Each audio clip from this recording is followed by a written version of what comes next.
If they're ready on your end, we'll go ahead and get started and just talk about last weekend and clinching the West, and then Old Dominion this week, and then we'll move into questions. Yeah, it was a great weekend for the Bulldogs. Obviously, it's been a long time since we won a division or a conference championship in baseball here at Louisiana Tech, so we're not going to apologize for celebrating, and we enjoyed ourselves. And Friday night didn't start out so well. I didn't think we played with much intensity, much urgency at all. I told our team, felt like San Antonio was the ranked team, and we were the team that was playing around 500. And they got a really good club, and they had a lot to play for. They're trying to get in the tournament. They needed one win to do it, and they played like it, and they outplayed us. And still, as bad as I thought we played, we had a chance to win the ball game. We put ourselves in position to win it on Friday night. We're one hit away from possibly tying the game or winning it. So that's a sign of a good team. I'm proud of our guys for continuing to battle. And then coming back Saturday, I thought we showed some character, some toughness to rebound after a tough night. I think Ryan Jennings was the answer. There's your momentum right there from the next day. He pitched outstanding. He keeps getting better each time out, and right now I think he's our best pitcher.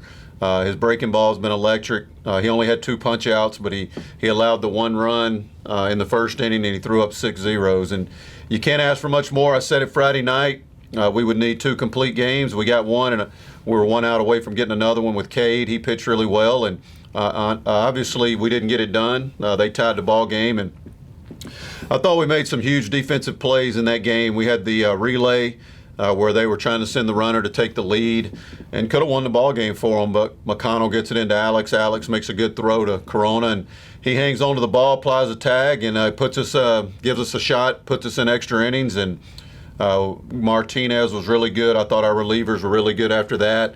And we knew coming up with the top of the order, Taylor was leading off. We had a chance. He drew a walk. Wells got a hit, and then set up the heroics for Parker Bates to hit the walk-off. And moving on to Sunday, we knew we had a chance to play for a championship. I think when we found out Southern Miss had lost, it kind of ignited our team. I thought, I don't want to be too dramatic about it, but I thought we actually played better after we found out they had been defeated by FAU, and I felt like, I think we were losing at the time or maybe tied when we found out the score, and I thought our guys picked up the pace, and obviously were able to keep the pressure on and ultimately rule San Antonio and win the West.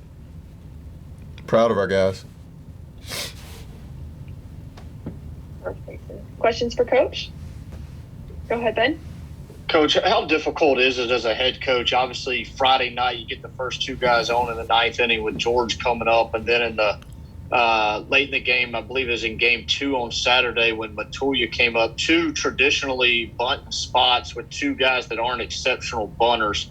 How difficult of a call was that for you in both those spots? Yeah, very difficult. That's a great question, and we're not a big bunting team. Obviously, unless we're at the bottom of the order, or absolutely need. Look, we got really, with Wells coming up with Young at first. A lot of people say bunt him over, get the winning run to. That's before Bates's walk off, get the winning run to second base, but Wells our best hitter. I'm not going to waste an out on him, and I felt like he could drive a gap, score Taylor, or get a single, go first and third, or hit a home run. And obviously, we're not going to bunt with the top of order. Those guys can really hit. But it was frustrating. We work hard on our bunting. I know it doesn't look like it sometime, but we do because it's going to win us a ball game eventually as we move forward. We know it's going to come into play, and it was unfortunate we didn't get it down, but I trust our guys. They're really good hitters. Even with 2 strikes, I feel like they can battle and compete and find a way to get on base. And you're right, though, but we set up the game to win the other night, Friday night, and we go punch out, pop up, punch out. Those things happen and didn't get it done. But we tell our guys all the time, look, we got to get those bunts down because ultimately we're going to be in a very, very high leverage situation where we're on the brink of the season probably being over, and we're going to need to get it down to get a runner over or get him in, and it's important. But we have a really good hitting team, so we don't ask our guys to do that a lot, but it is something we need to be able to execute when we get in the ball game, and it's a tough call because you don't want to give the other team an out when you got a really good hitter that can blow the yard or split a gap. when you're giving them an out and only moving a guy up one base. So I'm kind of a small ball guy. That's the kind of player I was, but it's tough to do that with this team because we can strike quick and we can hit a crooked number, and you don't really want to give them outs when you don't have to. Go ahead, Corey. Lane, I think we talked a little bit about it after the game on Sunday, but going into this 2-game series with ODU, where is the line for you as the head coach of saying we really need to win these games, because these could be 2 really good quality wins for us in our pursuit of potentially hosting an NCAA regional versus I think something maybe you talked about on Sunday was, we've got goals and more immediate goals in our immediate future here than to necessarily worry about what's going to be going on potentially with that. So I guess where is that line of trying to win these games against ODU versus let's make sure we're completely healthy and ready to go for the conference tournament? Yeah, it's a very, very, very thin line, very fine line. And, I preach all the time, don't look too much at the big picture. Let's look at the small picture and what we got in front of us. And I think now I'm contradicting myself. You get caught right now that I think we do need to look at the big picture, and I think ODU is going to play it just like we are. It'd be a huge 2 wins for us or 1 win, and one good thing is with them having a great RPI and us having a good one, even if you lose one of the games or both of them, I don't think it's going to hurt either team too much. But Corey, when you're talking about hosting and those things, huge. It's huge. I think they're 14 RPI or something like that. So this late in the year to be able to have the opportunity at home to get a big win or 2, and but with the conference tournament looming, and I talked to their coach yesterday, and they're going to play it like we are. We're not going to put any of our pitchers in jeopardy. We're not going to put the tournament in jeopardy. We're going to do everything we can to win. We have good starters, and Jennings and Fincher and Gibson will get short time and be bullpens for them. We'll probably give Worf the weekend off. He won't pitch till the tournament. So, but we'll line it up, get ready for the tournament. And look, if we're going to be a good team and a great team, we are a good team. If we want to be a great team and we want to get to where we want to go, and that's navigating through a regional, that's getting to a super regional, and ultimately Omaha, some guys have got to step up. Some guys in the bullpen have to get it done, and you cannot just rely on 4 starting pitchers or 2 guys at the back end of the ball game to get to Omaha. So that's one way to look at it. Guys need to be in the game, and I think they're going to play it the same way. So we need to score runs, and we need some guys to step up, and we'll let our guys get their work in. But ultimately, you want to have your best foot forward going into the tournament. You get in that losers bracket, it's a tough road to hoe to get out of it. So. And I don't know who's going to start game 1. We don't know yet. Be Fincher or Jennings, I would think, talking about in the tournament. Because Jennings is kind of really, he's pitching as good as anybody, if not better than anybody on our staff right now. So we'll play it. We'll play to win the ball game and run our starting lineup out there, and we'll start our weekend guys. But, yeah, if you're looking to see complete games by Fincher, Jennings, you're not going to see it because we got a lot to play for and bigger fish to fry on down the road, and so do they. Go ahead, Ben. And to ask on the opposite side of that, the offensive side of it, obviously, since you guys got truly healthy a couple weeks ago, you've kind of run out the same 9, every week, and rightfully so with the way those guys have been swinging it. But do you try to get Brantley, a Hasler, some of those guys that might see playing time if something did go wrong? Yeah, possibly. That's another good point. You guys are making great points and things that I've actually thought of. And you're right. We have went with the same. You can Xerox it. It's that time of year. We're finally healthy offensively with Matoya, McConnell, Netterville, Corona. They're all healthy, and really the first time all year. Last couple of weeks we've been that way offensively. And those guys will need to play down the stretch. But in saying that, look, it's that time of year. It's where you separate the men from the boys, and you got to play every day. If you're an everyday player and you're not a role player or complimentary player, if you're an everyday player, it's you're down the home stretch and you got a chance to make some noise, and you're getting into postseason. You got to show up every day. You got to play, and I love our lineup. I love our guys. Look, we have guys sitting on the bench that can't get in the game that have had great years for us.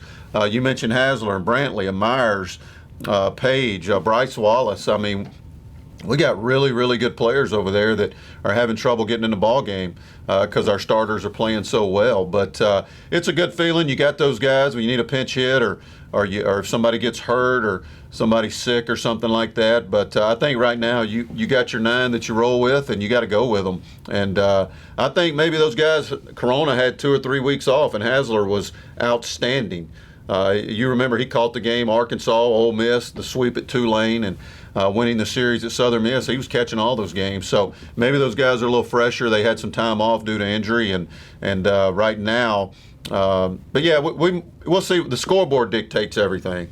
We always say don't look at the scoreboard, but it really does. What you're going to do as far as getting guys in the game, the moment of the game, who's on deck, what the score is, where the runners are, who's pitching, that dictates everything. So we'll play it like normal, and hopefully we can get some of those guys in the ball game to get some at bats. Go ahead, Corey. Elaine, and as a follow up to that, is there anything specifically that you look for, say during BP of those guys, just to kind of let you know that, like, okay, if we do have to count on, Kyle coming in and catching for us for George or Ben coming in to DH or something, we know that we'll be able to get a really good quality at bat or multiple at bats from, that particular player. Yeah, one thing about our guys, and that look, even the guys that aren't playing, that hadn't been playing, when you talk about a Darius, he was hitter of the week one week. He hadn't been back in the lineup. Kyle Hasler, Ben Brantley, and so forth. Those guys have never wavered. They come to practice every day. They give it everything they got. They're great teammates.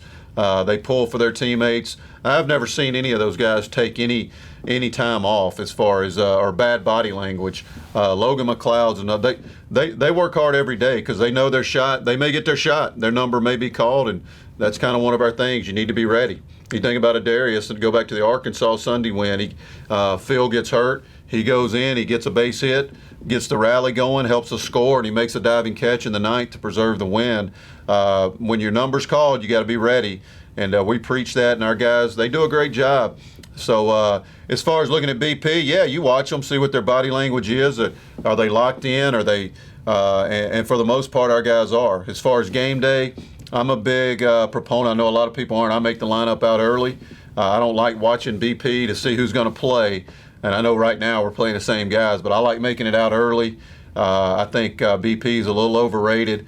When it comes to hitting is 60 miles per hour, no threat of a breaking ball or change. And BP is good for base running. It's good for defense. But in practice and things, yeah, you look at those guys, absolutely. How they're approaching it, how they're handling the situation when they know they're not going to play. Are they getting their work in? Are they locked in? And it does. It makes a difference. If 2 guys are right there even, we're going to go with the guy that's more locked in, and he's working a little bit harder, no question.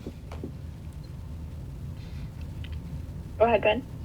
I feel like I ask this question every week, but, we talk so much about Wells and Young and Bates and those older guys, the top 5 guys at the top of the lineup, but it just seems like Cole McConnell just keeps pushing and pushing and pushing. And I know you're probably not moving Bates out of the 3-hole. Obviously, he's a 3-hole hitter, but Cole McConnell just keeps pushing his way up into the lineup. Well, look, you're exactly right. And Sunday, Wharf had the knee. We didn't want to let that out. And Hunter Wells was hurt. His hand was hurting, and kind of ironic. He was kind of hem-hawing around with me, and I said, well, you're playing if you can swing a bat. And then he hits a home run, and he gets the walk-off and on senior day. So I don't know if he was sandbagging a little bit, messing with me. But when Hunter, there was a possibility he wasn't going to play Sunday, and we were moving Cole up to the 2-hole, maybe even possibly lead off and putting Taylor in the 2-hole. He is I've said it over and over, if all of our players, if you take their skill set, everything they bring to the table, he probably has the highest ceiling of all of them as far as playing baseball for a long time. He can hit for power, he can hit for average, he can defend at a high level, he can really run, he has a great arm, and he's just kind of the quiet assassin. He never talks. We have to get on him. When he had his finger deal, he never told us it was hurt, and then we get down to Tulane, and their doctor looks at it, it's like, yeah, this thing needs to be worked on immediately. He never told us he was hurt, and we kind of Cole, you need to communicate with us and let us know. But that's one of the things that makes him so good. He just goes out and works. He doesn't say much, and he's a really good player. And yeah, it's actually entered my mind, especially with Hunter may not playing that day. Hey, move him up to the 2-hole, maybe even lead off and put Taylor down. So definitely don't want to mess with too much because it's working. But he's definitely a guy you look at the future, and if somebody was to not play, he's going to the top of the lineup, no question about it. All right, and we have time for one last question. Go ahead, Corey. Lane, when you look at film on ODU, when you scout them, how they've just been able to continually, as a program, get better and better each and every year. Well, they get really good players. Virginia's a great state for baseball. I think Coach Finwood's one of the better coaches in our league. He's really good. He's a baseball man, and I really respect him and his staff. I just think they do a phenomenal job, and they have a great program. And look, they lead the country in home runs, and they got some older guys too, kind of like we do, that have battled some injuries or been redshirted, got a COVID year back, and they're putting up big numbers, kind of like our guys. You think about Bates and Wells, Garcia, they're getting those same kind of years out of their older guys, and they have some younger guys, freshmen, that's really, really good. And I know they got two really good starters. They got some bullpen pieces, and just really good offensively. I think you look at San Antonio, you look at ODU, you look at us, and three of the better offensive teams in the league. It's kind of ironic. We go San Antonio, ODU, and then right back to San Antonio. So we got our work cut out for us. They hit for a lot of power. They hit for a high average. They're just really good offensively. They got some confidence, and they're one of those teams that feel like every game they play they're going to win. And I just think they're coached so well. I have so much respect for them. Really like those guys, and looking forward to competing against them this weekend. Perfect. Thank you. All right.